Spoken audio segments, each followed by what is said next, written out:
Good morning.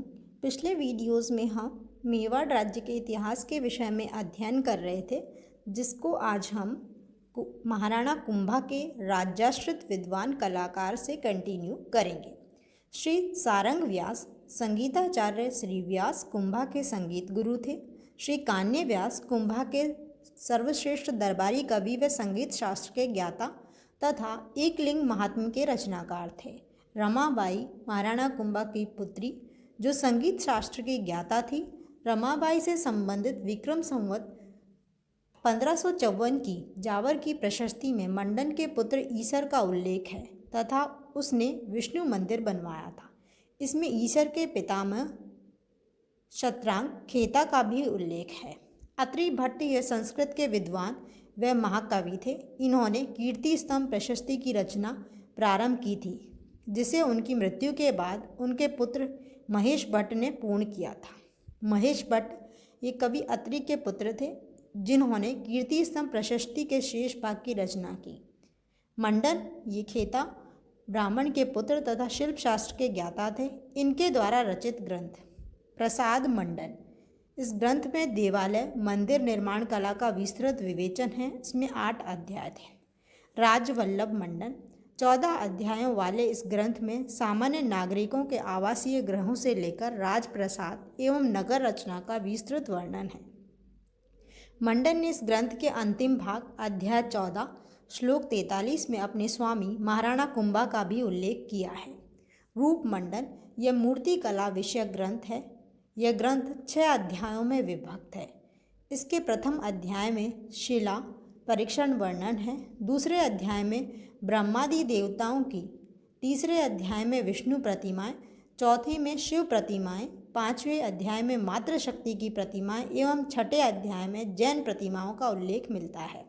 देव मूर्ति प्रकरण 8 अध्याय वाले इस ग्रंथ में मूर्ति निर्माण और प्रतिमा स्थापना के साथ ही प्रयुक्त होने वाले विभिन्न उपकरणों का विवरण दिया गया है।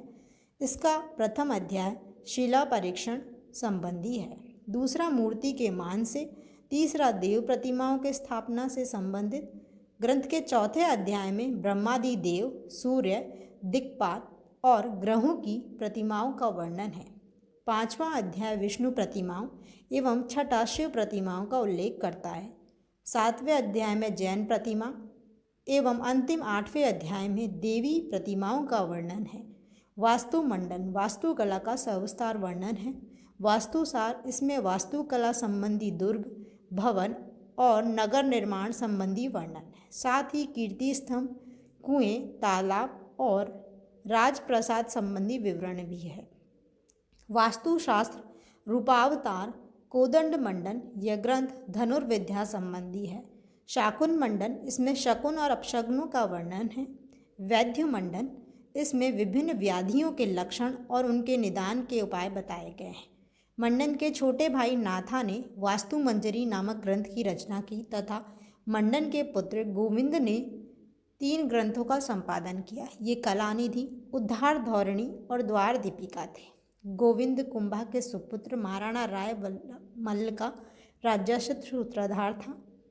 महाराणा रायमल की संवत 1556 की एक अप्रकाशित शिला प्रशस्ति में ईश्वर के पुत्र चीतर मंडन के पौत्र का भी वर्णन है। कुंभाकालीन जैन आचार्य विद्यानुरागी कुंभा धार्मिक दृष्टि से बड़े उदार शासक थे। यही कारण है कि कुंभा के शासनकाल में वैष्णव और शैव साहित्य के साथ ही प्रतिष्ठित जैन आचार्यों द्वारा स्वतंत्र रूप से प्रचुर मात्रा में जैन साहित्य सृजित किया गया। कुंभाकालीन प्रसिद्ध जैनाचार्यों में सोम सुंदर सूरी, जयशेखर सूरी, भुवन कीर्ति, सोमदेव, सुंदर सूरी, मुनि सुंदर, माणिक्य आदि प्रमुख थे। इनके अलावा टिल्ला भट्ट, कान्य व्यास, महेश, कवि अत्रि, झौटिंग भट्ट का पुत्र आदि भी इसके दरबार में उच्च कोटि के साहित्यकार थे। ऐसे वीर, विद्यानुरागी विद्वानों, गुणीजनों एवं शिल्पियों के आश्रयदाता एवं साहित्यकार महाराणा कुंभा के लिए इतिहासकार कर्नल जॉन्स टॉड ने ठीक ही कहा है।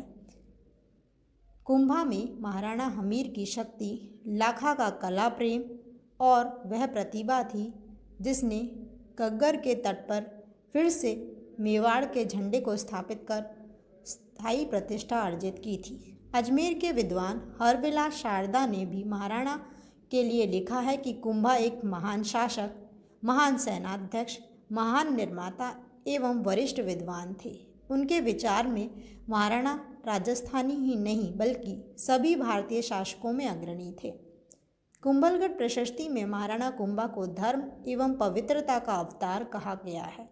महाराणा कुंभा के शासनकाल को भारतीय कला के काल के इतिहास में स्वर्ण काल कहा जा सकता है। महाराणा कुंभा ने कुंभलगढ़ दुर्ग में विष्णु के 24 रूपों की प्रतिमाएं स्थापित करवाई थी। चित्तौड़ के कुंभशाह मंदिर की रथिका में वराह एवं नरसिंह अवतार की मूर्तियां उसकी मूर्ति कला की विशेषता है। इसके अलावा कीर्ति स्तंभ पर त्रिपुरी, लक्ष्मी, नंदा, उमा, पार्वती, गौरी आदि शक्ति के विभिन्न रूपों की प्रतिमाएं भी कुंभाकालीन कलाकारों की तीक्ष्ण कला का अनुपम उदाहरण है। महाराणा कुंभा वीणा बजाने में अति निपुण थे। नाट्य शास्त्र का अच्छा ज्ञाता होने के कारण उन्हें नव्य भरत भी कहते हैं।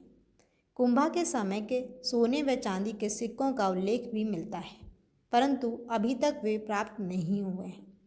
कुंभाकालीन तांबे के 5 प्रकार के सिक्के मिले हैं, जिनमें से 4 सिक्के कविराज श्यामल दास को एवं 5वां मिस्टर प्रिंसेप को मिला था। सिक्कों पर एक तरफ राणा श्री कुंभकर्णस्य लिखा है तथा दूसरी और 3 पर श्री कुंभल मेरु एवं एक पर श्री एकलिंग प्रसादात 1517 एवं एक पर एक लिंग लिखा है। पहला सिक्का आकार में सबसे बड़ा व 5वां सबसे छोटा है। महाराणा कुंभा के समय के अभिलेख। प्रथम दिलवाड़ा का शिलालेख विक्रम संवत 1491 में कार्तिक शुक्ल द्वितीया सन 1434 ईस्वी। नांदिया गांव का दानपत्र विक्रम संवत 1494 में आषाढ़ अमावस्या सन 1437 ईस्वी। नागदा में शांतिनाथ मंदिर में मूर्ति के आसन का लेख विक्रम संवत 1496 और ईस्वी संवत 1439 ईस्वी। राणपुर या रणकपुर के मंदिर में लगा हुआ शिलालेख जो इतिहास की जानकारी हेतु महत्वपूर्ण है। दिलवाड़ा के विमल शाह व तेजपाल द्वारा निर्मित मंदिरों के बीच के चौक में वेदी पर स्थित अभिलेख विक्रम संवत 1506। चित्तौड़ की कीर्ति सम प्रशस्ति विक्रम संवत 1517 1460 ईस्वी। कुंभलगढ़ की मामादेव मंदिर की प्रशस्ति 1517 सन 1460 ईस्वी। कुंभलगढ़ की दूसरी प्रशस्ति सन 1460 ईस्वी। और आबू के अचलगढ़ के जैन मंदिर में आदिनाथ की मूर्ति के आसन पर खुदा हुआ लेख विक्रम संवत 1518 सन 1461 ईस्वी। महाराणा उदय सिंह व महाराणा रायमल 1468 से 1509 ईस्वी। महाराणा कुंभा की हत्या के बाद उनके पुत्र उदा ने मेवाड़ के सिंहासन पर अधिकार कर लिया। इसकी सूचना उदा के भाई रायमल को ईडर में मिलते ही वह अपने कुछ साथियों के साथ मेवाड़ के लिए रवाना हुआ। जावर में उसके साथ कई सरदार और मिल गए। जावर के पास दाड़िमपुर की लड़ाई में उसने उदा के सैनिकों को पराजित किया एवं वह चित्तौड़ पहुंचा। उदा स्वयं को निसहाय पाकर कुंभलगढ़ भाग गया। कुंभलगढ़ पर भी रायमल ने उसे नहीं रहने दिया, अतः वह मांडू चला गया, जहां उसकी मृत्यु हो गई। इस संबंध में यह दोहा प्रसिद्ध है। उदा बाप ने मारी जे, लिखियाँ लाभे राज, देश बसायो रायमल, सरयू ने एको काज।